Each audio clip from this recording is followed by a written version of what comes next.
오늘의 본문은 이 시내산 언약, 이 모세 언약이라고 칭해지는 이 구약의 내러티브 중에서 정말로 중요한 위치를 담당하고 있습니다. 우리 잠깐 이 전체적인 내용을 좀 설명해 드리면요. 이 시내산 언약은 19장 1 절에서부터 시작하고 있는데요. 하나님께서는 애굽 땅에서 종되었던 사람들을 인도하여서 시내산의 앞에 거한 이 이스라엘 사람들에게 나타나셔서 하나님의 말씀을 선포하게 됩니다. 그렇게 선포하게 된 이유는 하나님께서 언약을 맺고자 한 이유거든요. 출애굽기 19장 4절에서부터 6절에서 보면 하나님이 이렇게 모세에게 이야기합니다. 내가 애굽 사람에게 어떻게 행하였음과 내가 어떻게 독수리 날개로 너희를 업어 내게로 인도하였음을 너희가 보았느냐. 세계가 다 내게 속하였나니 너희가 내 말을 잘 듣고 내 언약을 지키면 너희는 모든 민족 중에서 내 소유가 되겠고 너희가 내게 대하여 제사장 나라가 되면 거룩한 백성이 되리라. 너는 이 말을 이스라엘 자손에게 전할지니라. 모세에게 하나님 이렇게 거룩한 백성으로 삼고자 하는 언약을 맺고 싶다라고 이야기를 하셨고, 이 모세는 하나님의 말씀을 그대로 받아서 이스라엘 백성에게 이야기합니다. 하나님께서 우리와 언약을 맺고 싶어 하는데 어떻게 하겠습니까? 이 이스라엘 백성들은 무조건 예라는 표현을 하게 되죠. 이 7절에서부터 8절 이렇게 이야기합니다. 모세가 내려와서 백성의 장로들을 불러 여호와께서 자기에게 명령하신 그 모든 말씀을 그들 앞에 진술하니 백성이 일제히 응답하여 이르되 여호와께서 명령하신 대로 우리가 다 행하리라. 모세가 백성의 말을 여호와께 전하매 이스라엘 백성들은 모두가 너무나 좋습니다. 하나님과 언약을 맺고 싶습니다. 우리가 거룩한 하나님의 나라가 되고 제사장 나라가 되겠습니다. 라고 이야기를 하게 되죠.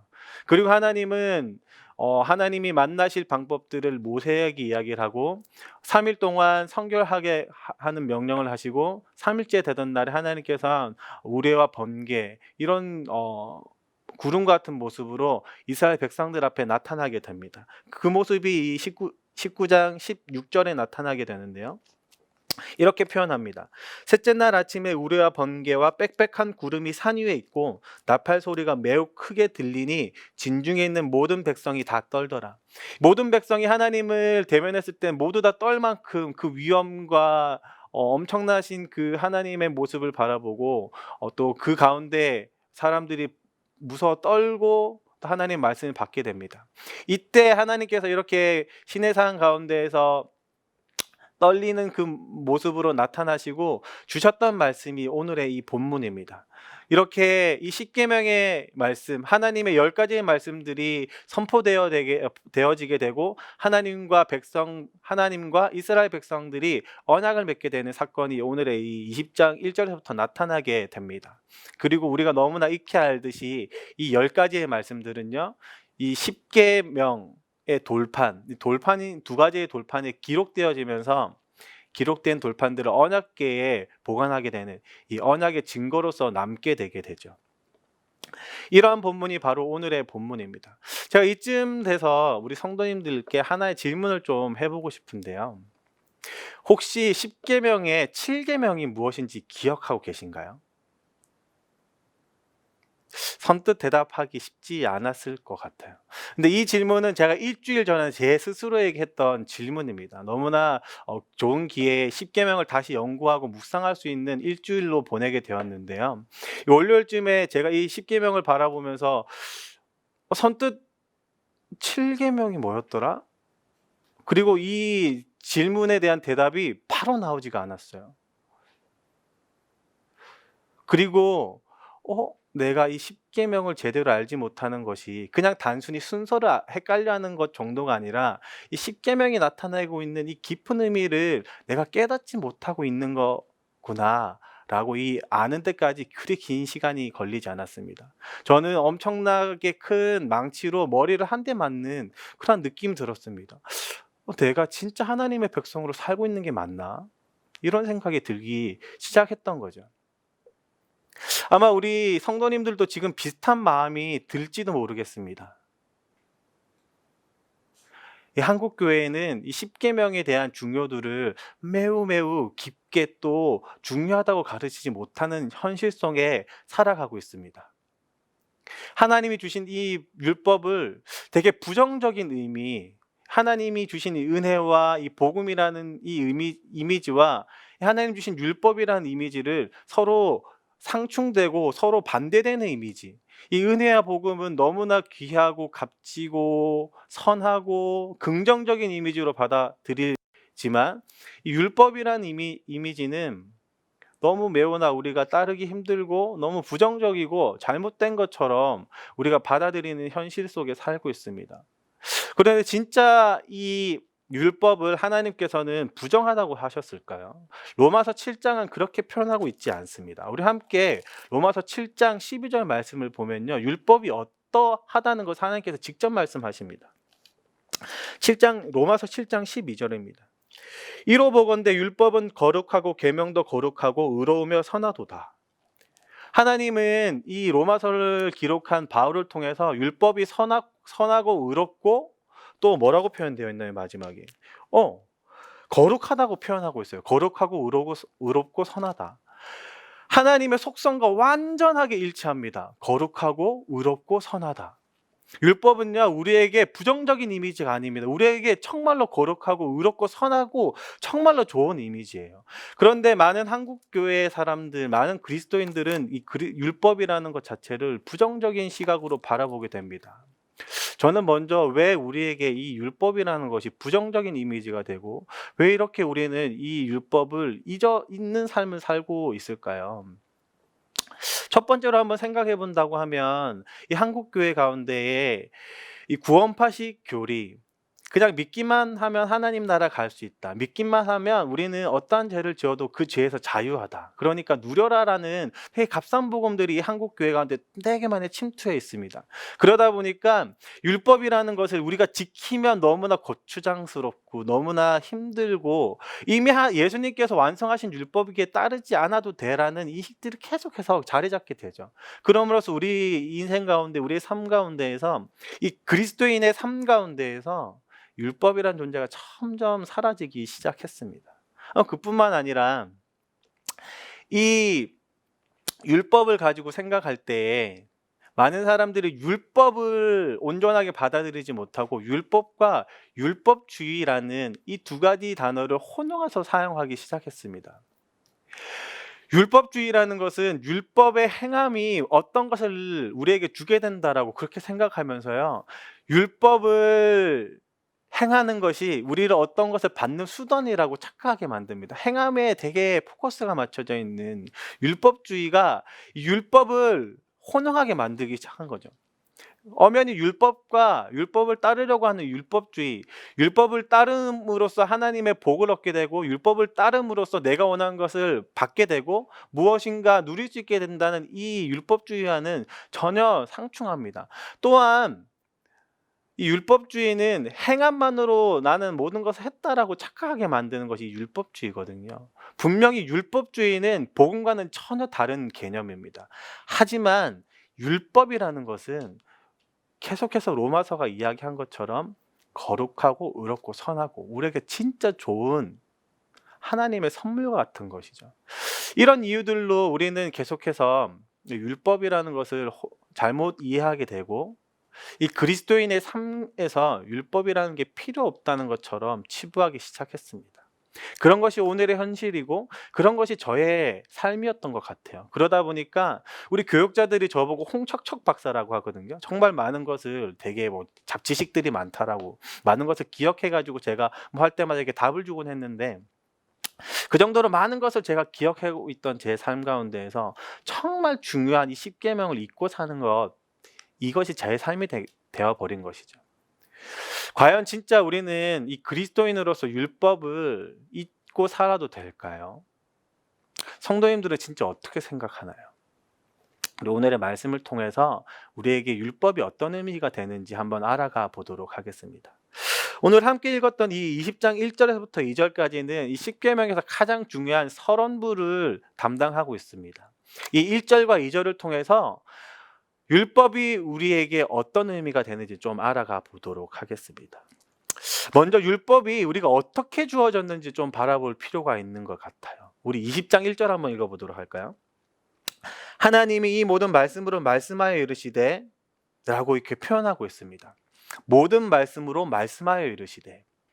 좀 특이한 것이 좀 보이나요? 이 신학적으로 되게 중요한 메시지를 담고 있습니다. 하나님이 말씀하시는 것, 하나님이 계시하는 방법이 완전히 바뀌었어요. 우리가 앞에 읽었던 19장의 내용만 보더라도 하나님은 하나님의 말씀을 계시할 때 중보자라는 하나의 매체를 사용하셨습니다. 모세가 중보자가 되어서 하나님의 말씀을 받고 그 말씀을 그대로 전달하는 중간에 한 매개체가 있다는 뜻입니다. 하나님의 말씀은 하나님이 직접 선포하신 적이 거의 없습니다.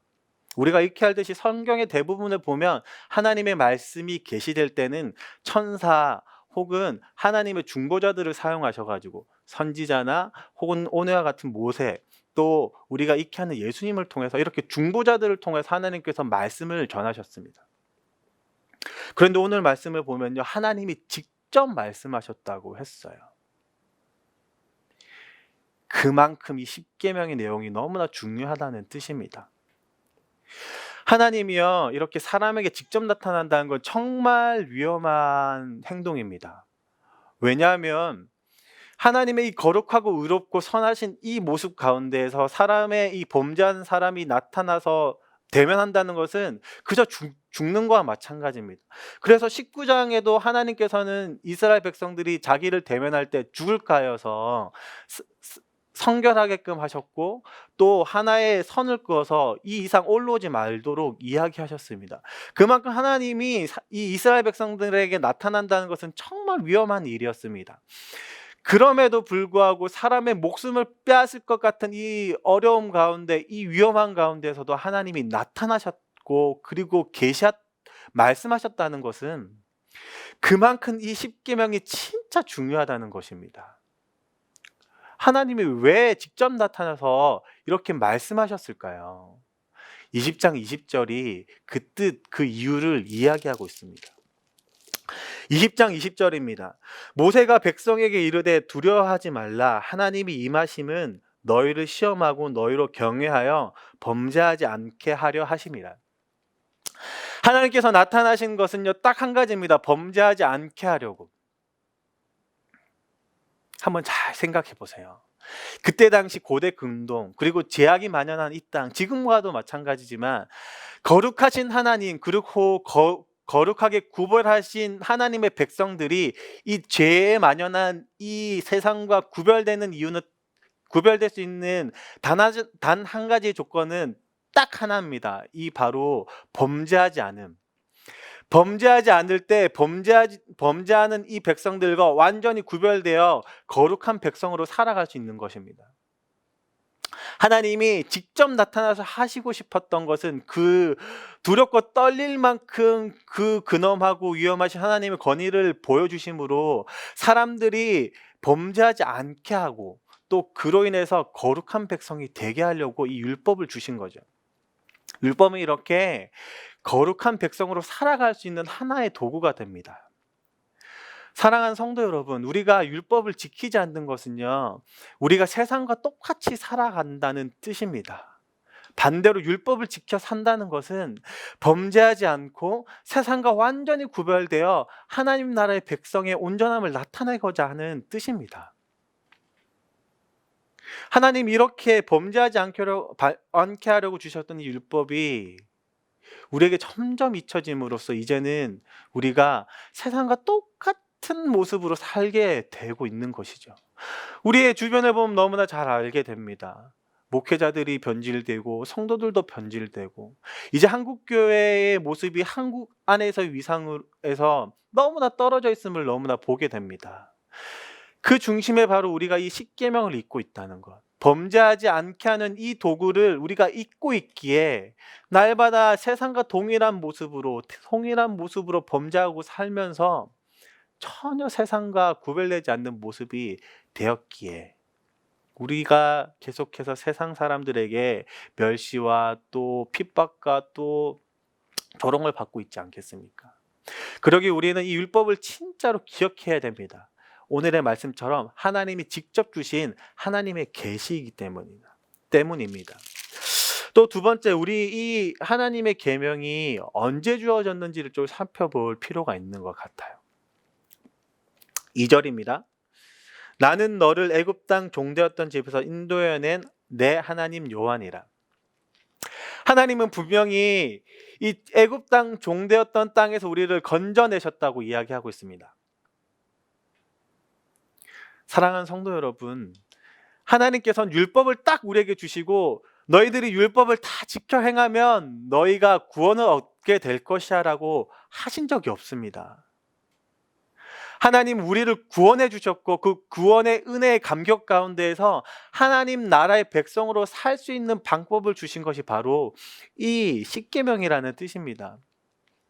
여러분, 우리는 이 이스라엘 백성과 동일한 입장이었어요. 출애굽기 1장에서 보면 이 애굽 땅에서 종되었던 이스라엘 백성들이 얼마나 비참하게 살았는지 표현하고 있습니다.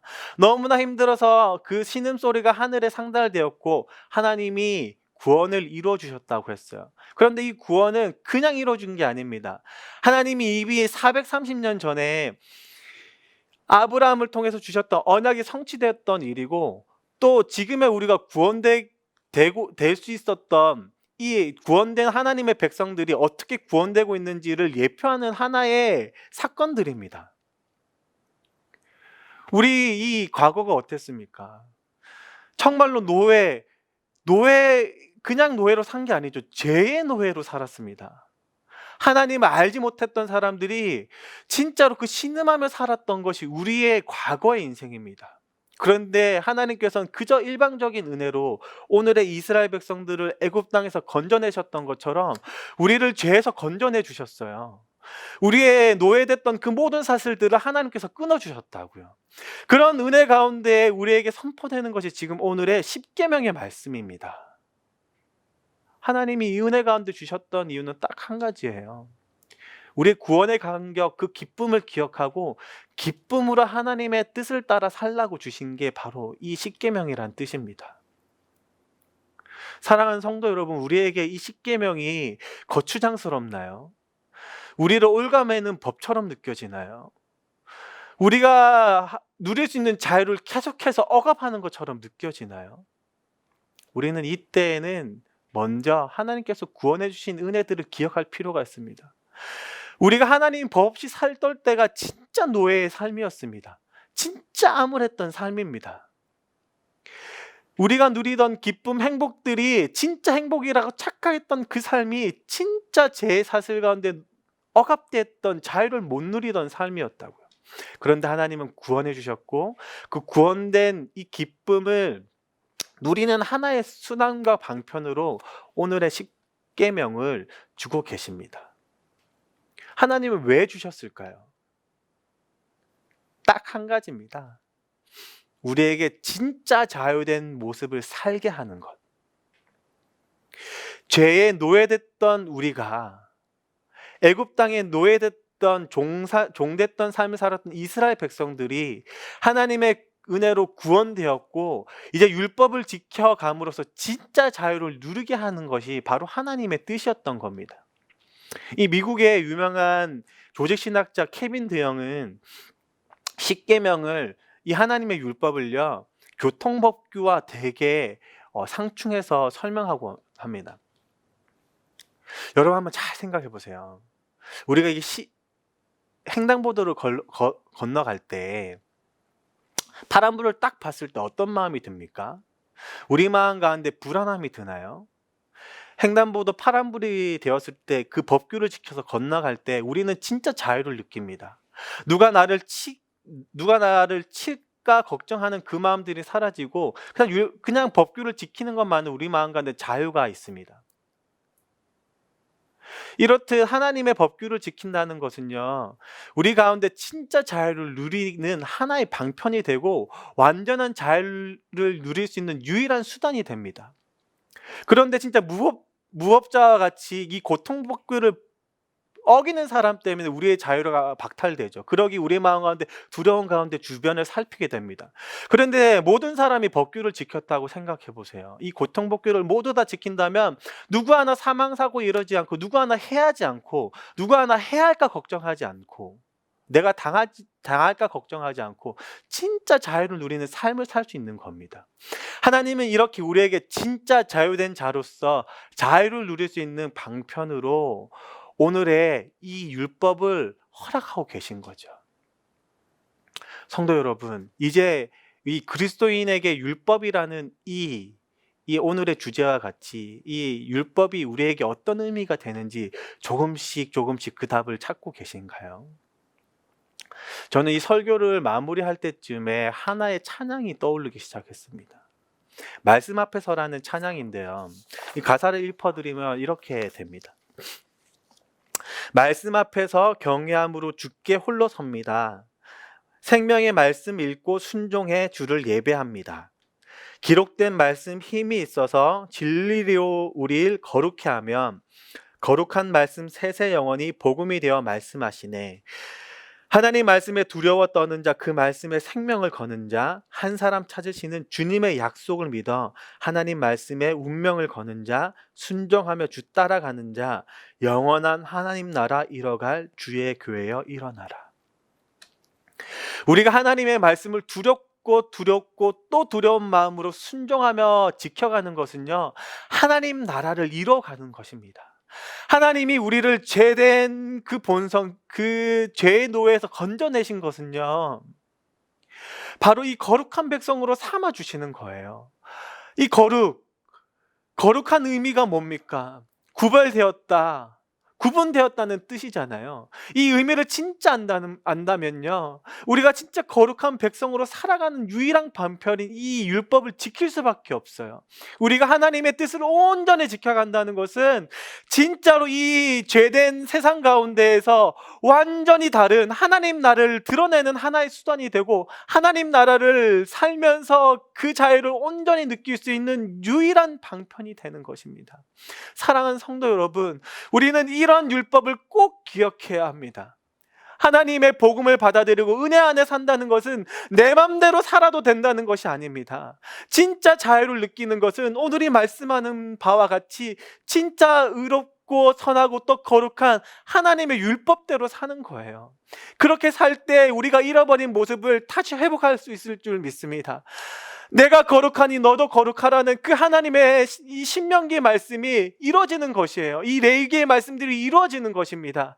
율법을 온전히 지키며 생활할 때 우리가 진짜로 하나님의 그 자유함을 느낄 수 있음을 고백하며, 또 진짜로 하나님의 율법대로 사는 것만이 이 땅 가운데 하나님 나라를 온전히 드러나는 유일한 도구가 되고 수단이 될 줄로 믿습니다. 우리 함께 기도하면서 좀 나아가도록 할게요. 오늘의 말씀 마지막에는 이렇게 표현하고 있습니다. 내 하나님 여호와니라. 하나님께서 우리에게 율법을 주실 때 우리의 하나님, 나의 하나님이라고 표현하고 있어요. 하나님은요, 우리를 진짜 사랑했기에 그 사랑의 행동으로 우리를 구원해 주셨습니다. 우리를 구원해 주셨다는 것은 하나님 우리를 진짜 사랑했다는 표현인 거예요. 이제는 우리가 그 사랑을 받았기에, 그 은혜를 받았기에 이제는 그 사랑 하나님께 올려드려야 됩니다. 예수님께서 이렇게 말씀하셨어요. 요한복음 14장 21절입니다. 나의 계명을 지키는 자라야 나를 사랑하는 자니, 나를 사랑하는 자는 내 아버지께 사랑을 받을 것이요 나도 그를 사랑하여 그에게 나를 나타내리라. 나의 계명을 지키는 것이 진짜 하나님의 사랑을 받은 자로서 하나님을 사랑하는 것이라고 표현하고 있습니다. 사랑하는 성도 여러분, 우리는 이제 진짜 하나님의 사랑을 받은 자로서 하나님을 사랑해야 됩니다. 그것의 유일한 방법이 오늘이 말씀하는 율법일 줄은 믿습니다. 우리 함께 기도할 때 이것을 꼭 기억하기 소망합니다. 하나님, 내가 진짜 거룩한 백성으로 살고자 하는데 그 거룩함을 잃고 있습니다. 하나님, 그 중심에 그 거룩함을 살게 하는 이 계명의 중요성을 잃고 있기에 하나님, 날마다 나의 삶은 세상과 동일해지고 있습니다. 하나님, 이때 내가 진짜 하나님의 사랑을 받은 자로서 하나님을 사랑하고자 하는데 하나님, 내 마음과 내 의지가 너무나 부족하고 나의 감이 너무나 자리 잡고 있습니다. 하나님, 도와주시옵소서. 하나님, 은혜를 주심으로 진짜 거룩한 백성으로 살게 하여 주시옵소서. 우리 함께 기도하며 나아가도록 하겠습니다.